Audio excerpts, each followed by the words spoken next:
D'accord, tout ça c'est dans le cadre de l'accompagnement. Est-ce que vous, selon votre regard, vous jugez ou trouvez que les parents sont sensibles à cet accompagnement scolaire de leurs enfants? Oui, c'est-à-dire que les parents sont sensibles, mais le parent ne prend pas toujours en compte l'accompagnement global. Nous, on va s'intéresser à l'investissement, mais pas l'investissement de l'enfant, mais l'investissement de la famille carrément. Alors, l'accompagnement scolaire, c'est vrai qu'on entend parler, beaucoup d'associations parlent d'accompagnement scolaire, mais quelle est la particularité chez vous? Euh, Comment ça se passe chez vous? Nous avons mis en place une méthodologie qui consiste à intégrer dans la progression l'investissement des parents. Là, c'est une dimension qui est vraiment très importante pour nous, l'investissement des parents. Alors, comment ça fonctionne concrètement? Lorsque nous recevons les enfants, on travaille sur un thème avec l'enfant. Et puis, pour la prochaine séance, l'enfant doit nous dire combien d'heures de travail personnel il souhaite mettre en œuvre en relation avec ses objectifs. Donc, il va définir les heures lui-même. Et on a décliné l'investissement personnel sous forme d'exercice. Alors, un exercice tout simple, hein, un exercice il regarde la correction, ça vaut 10 minutes. Donc, il peut en faire plein, mais on sent bien que ce n'est pas suffisant. En fait, pour cet exercice, il cherche à savoir est-ce qu'il peut démarrer. Parce que bien souvent, on reste devant la feuille blanche parce qu'on n'arrive pas à démarrer. Donc, il cherche à savoir est-ce que je suis capable de démarrer cet exercice en un clin d'œil. Ça vaut jusqu'à 10 minutes.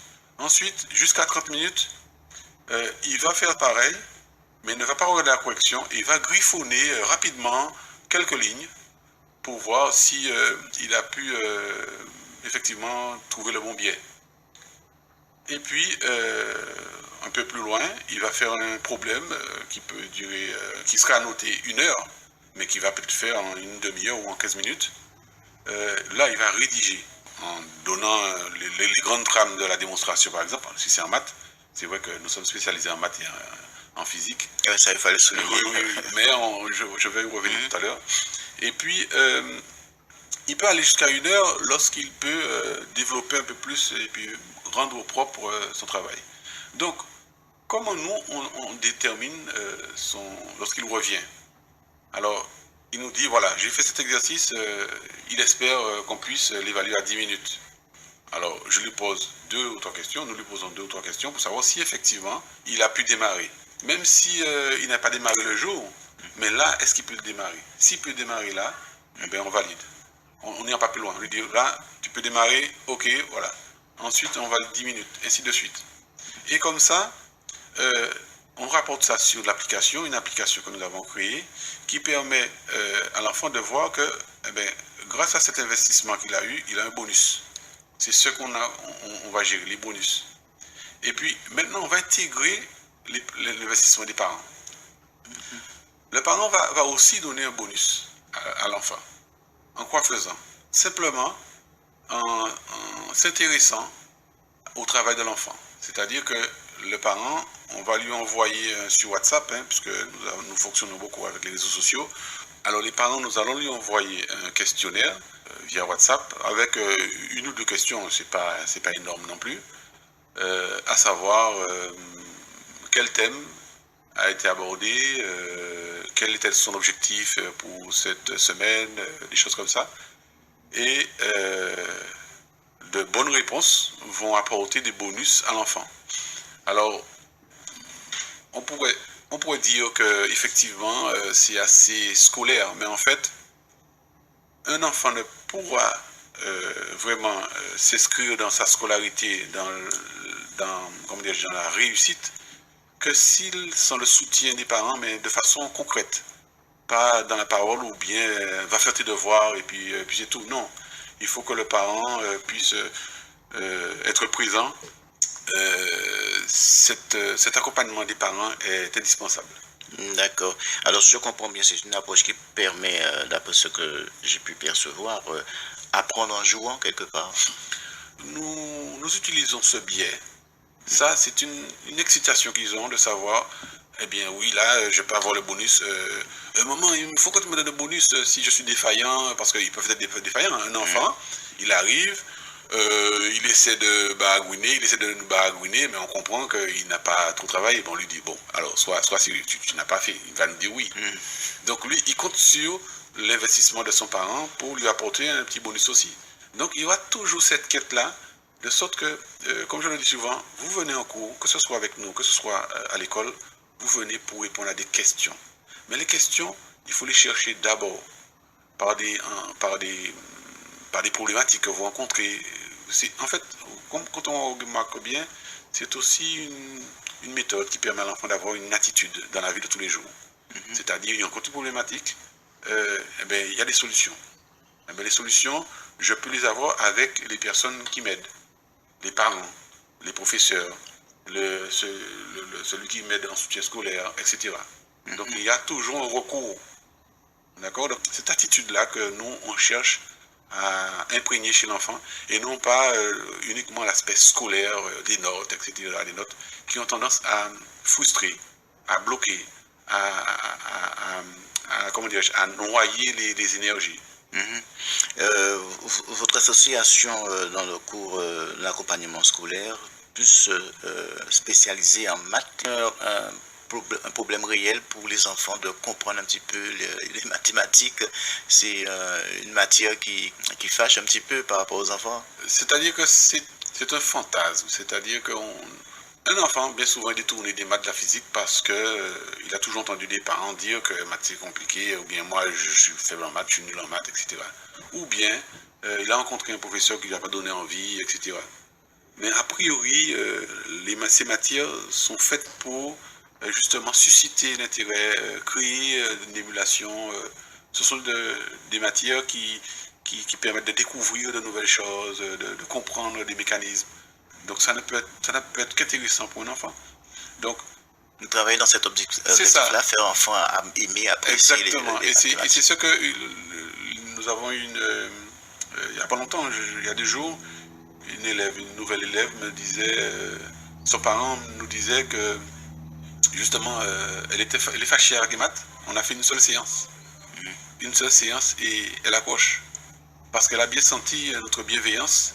Elle a bien senti que nous n'avons pas pour objectif de contrer les notes. Non, au contraire, on cherche à savoir qui elle est d'abord, comment elle fonctionne. Une fois que ce lien est établi, on lui explique la méthode. Elle comprend qu'elle pourra solliciter ses parents aussi pour avoir des bonus. Donc cette première séance, on a fait une séance de 2 heures. Eh bien, elle est sortie ravie alors qu'elle était fâchée avec les maths.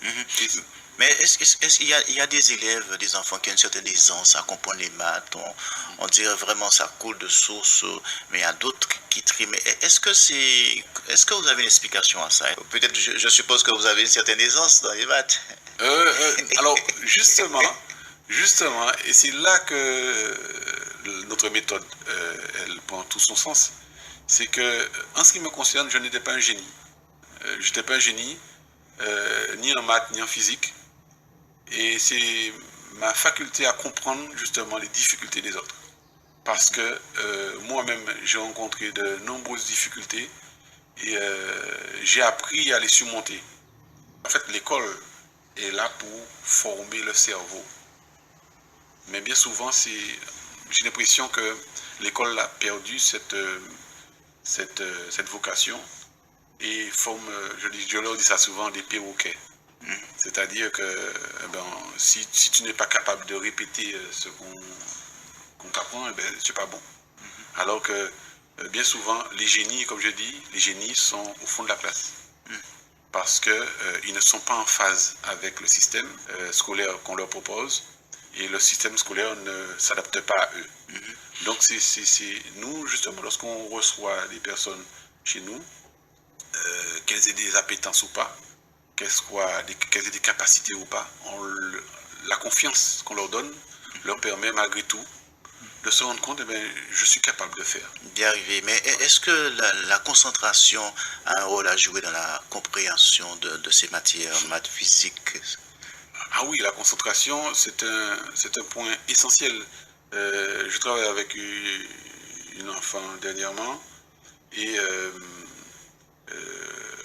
alors on me demande est-ce qu'on fait un travail avec le portable, etc. Oui, on travaille avec le portable. Mais nous, on apprend à domestiquer l'outil. On met l'outil, on montre à l'enfant que l'outil est au service, à notre service, et non pas le contraire. Et encore une fois, on perd de vue les choses, et en fait, on est au service de l'outil, plus que l'outil à notre service. Et l'outil justement fait perdre de la concentration avec une alerte. Ça peut faire perdre de la concentration. Un enfant qui a son portable à côté, s'il n'a pas une première approche par rapport à ça, eh bien, il ne sera pas concentré. Un autre aspect de la concentration, c'est, il a été démontré que l'environnement dans lequel on vit, avec les pesticides, etc., tout ça, ça nous fait perdre un certain contrôle de nos capacités mentales. Et s'il y a de plus en plus d'enfants en difficulté par rapport à ça, je suis persuadé que l'environnement n'est pas étranger. Tous les troubles dont on a parlé, dyslexiques, etc., eh bien, j'ai l'impression que ça va s'amplifier de plus en plus. On ne fait pas que les maths et la physique, c'est vrai que c'est support. On fait maths physique jusqu'à la seconde, parce que ce sont des moments clés. Et on fait de la méthodologie. Alors ça, c'est un point qui est très important, la méthodologie, notamment pour ceux qui passent des examens. Et puis, par exemple, pour le bac de français, comment se préparer pour le bac de français. Ouais. Donc, il y a une méthodologie par rapport à ça, et ça, il vaut mieux maîtriser avant. On utilise tous les outils qu'on a pour faire l'appropriation au niveau des textes. Ce sont des méthodes de mémorisation que nous avons avec les outils qu'on a à notre disposition. Au Rézé, on reçoit les enfants tous les jours. Les primaires, surtout le lundi, le mardi, le jeudi, le vendredi, de 16h à 19h. Et le mercredi et le samedi, on privilégie surtout le collège et le lycée.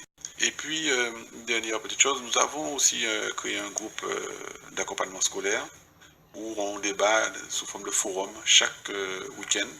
Du vendredi au lundi, on mène des débats sur des thèmes différents. D'accord, alors on rappelle donc le nouveau programme. Alors si des auditeurs voudraient donc entrer en contact avec l'association, est-ce que vous avez un numéro de téléphone à... Alors, pour nous joindre, 06 90 67 65 51. On peut nous joindre aussi sur ccomreseau@live.fr, une page Facebook, accompagnement scolaire Secom Réseau avec des points pour séparer. Voilà, merci beaucoup Monsieur Bozo et à la prochaine sur la 93.3.